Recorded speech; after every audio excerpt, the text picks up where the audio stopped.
Ada orang yang bilang kayak gini, ya jangan takut sama petarung yang menguasai ribuan jurus, takutlah sama petarung yang menguasai satu jurus mematikan. Nah, ini saya setuju banget.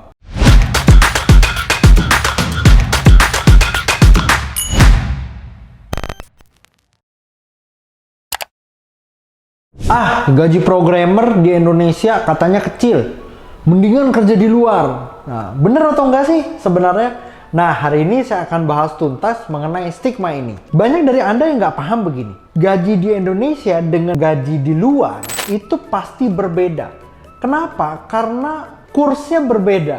Ya, acuan kursnya berbeda. Ya, jadi buat Anda yang kerja di Indonesia, merasa gaji di luar negeri itu besar, karena gaji tersebut Anda konversi ke rupiah. Waktu Anda konversi ke rupiah, wah gila, gaji di luar negeri gede banget. Sampai puluhan juta, bla bla bla bla bla. Karena Anda kursnya dikonversi ke rupiah. Tapi kalau Anda pindah ke sana, Anda itu harus paham. Kalau di sana, itu kursnya nggak dikonversi ke rupiah. Misalnya Anda pergi ke luar negeri deh, gajinya dengan US dollar. Nah, biaya hidup di sana juga kan semua pakai US dollar kan? Jadi sebenarnya sama-sama aja nih, ya. Anda kerja di luar negeri, gajinya besar kalau dikonversi ke rupiah, tapi biaya hidupnya juga kalau dikonversi ke rupiah juga gede, ya. Jadi sebenarnya sama aja. Ada tips begini, bisa juga Anda kerja di Indonesia, tapi Anda cari perusahaan asing, ya. Kerjanya di Indonesia, Anda kerja di perusahaan asing yang kursnya acuannya masih kurs dari luar. Ini paling enak, teman-teman. Anda tetap bisa menikmati gaji yang besar dengan biaya hidup seperti di Indonesia kan? Nah, ini baru mantep nih kalau Anda bisa dapat kerja di perusahaan asing. Ini oke banget. Tapi kan nggak semua orang punya kesempatan seperti itu gitu ya. Dan kalau Anda mau masuk ke perusahaan asing, pasti biasanya requirement-nya ada plusnya tuh. Plusnya apa? Contohnya harus bisa bahasa asing, harus fasih berbahasa Inggris, karena Anda nanti presentasi, reporting, segala macam semuanya harus reporting ke sana kan. Berarti Anda harus bisa bahasa asing ya. Kalau Anda masuk ke perusahaan apa, misalnya ke perusahaan Korea gitu ya, Anda harus bisa nih bahasa Korea gitu ya. Oke, ya minimal mungkin nggak usah bahasa Korea lah, bahasa Inggrisnya harus lancar banget, harus fasih banget. Nggak mungkin Anda presentasi terbata-bata, gitu ya, direksinya bisa bingung nih orang ngomong apa gitu ya. Nah, jadi kurang lebih begitu. Tapi kalau buat Anda yang memang tidak bisa masuk ke perusahaan asing, ya sebenarnya rate gaji di Indonesia itu sebenarnya pas kok.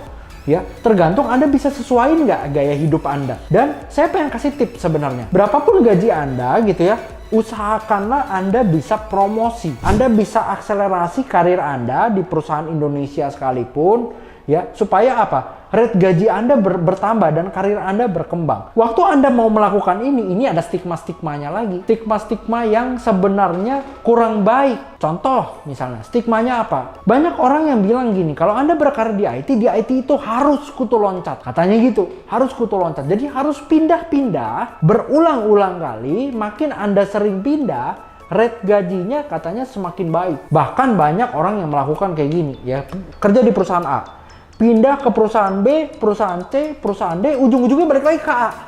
Ngapain? Bener gak? Saya sempat ngobrol gitu ya dengan beberapa rekan-rekan saya yang sekarang udah jadi orang hebat. Justru ternyata yang orang hebat ini ya adalah orang yang stay di perusahaan dalam waktu yang cukup lama, yang loyal. Ya, yang sampai sekarang posisinya udah CEO, ada yang general manager dan lain-lain. Itu orang yang stay dalam waktu lama, ya. Nah, jadi buat Anda yang berpikir kalau kutu loncat itu rate gaji bisa naik, itu salah. Kunci berikutnya adalah begini, ya. Kalau Anda mau membangun karir gitu ya, membangun karir di bidang IT, Anda harus jadi seorang yang spesialis. Jadi jangan berpikir gini, udah kutu loncat, profesinya loncat-loncat. Kalau udah kayak gitu, gajinya nggak akan loncat, teman-teman. Kenapa? Karena Anda tidak spesialis di satu bidang. Contoh, ada orang yang kayak gini, berkarir di perusahaan A sebagai web developer. Dia pindah ke perusahaan B, jadi data engineer. Pindah lagi ke perusahaan C, ngehandle-nya jadi ngehandle jaringan.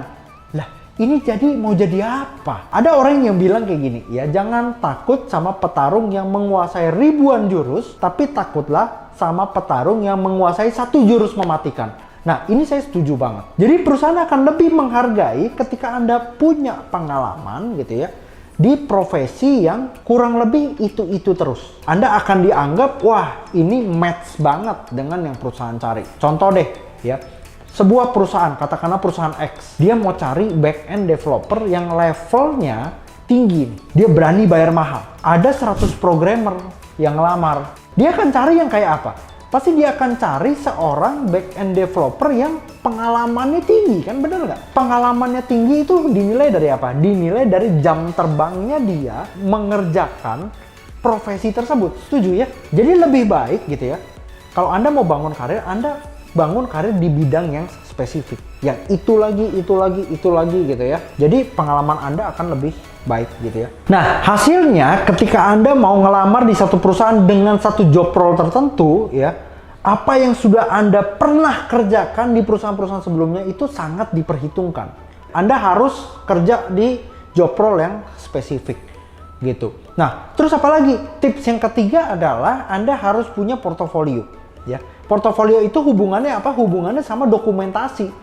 Jadi ketika Anda kerja di satu perusahaan gitu ya, entah Anda kerja di satu perusahaan terus-terusan ya, atau mungkin pernah kerja di beberapa perusahaan dengan profesi atau job role yang spesifik tadi, Anda harus dokumentasi setiap apa yang Anda kerjakan. Karena apa? Waktu Anda ngelamar pasti ditanya, buktinya lo ngerjain itu apa? Kan bisa ya orang ngedabus ya, Pak saya jago nih Pak, saya pernah ngerjain A, ngerjain B, ngerjain C, ngerjain D.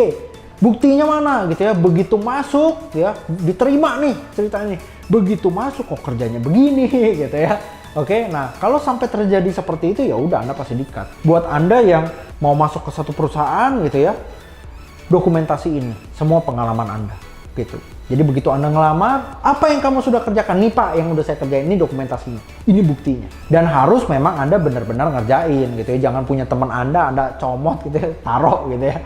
Yaitu ngejebak diri Anda sendiri namanya. Nah, jadi buat Anda yang sedang membangun karir, itu tipsnya. Kalau mau gajinya lebih gede, bisa kerja di perusahaan asing, tapi perusahaan asing yang ada di Indonesia gitu ya. Jadi Anda hidupnya tetap di Indonesia, biaya hidup tetap di Indonesia, tapi ngikutin rate gaji yang di luar. Atau Anda bisa juga kerja di perusahaan yang ada di Indonesia, tapi gunakan tips-tips yang tadi. Dan ingat, kuncinya adalah harus spesifik dan jangan kutu loncat. Sekian dari saya, semoga bermanfaat buat Anda yang lagi belajar. Yuk belajar lebih giat ya, saya ada kasih rekomendasi di deskripsi video di bawah ini gitu ya. Anda tinggal pilih mau belajar dengan skema offline maupun online. Semangat terus ya, jangan lupa like, comment, subscribe, dan nyalakan lonceng notifikasinya supaya Anda lebih pintar dan dapat tips yang jitu untuk berkarir di bidang IT.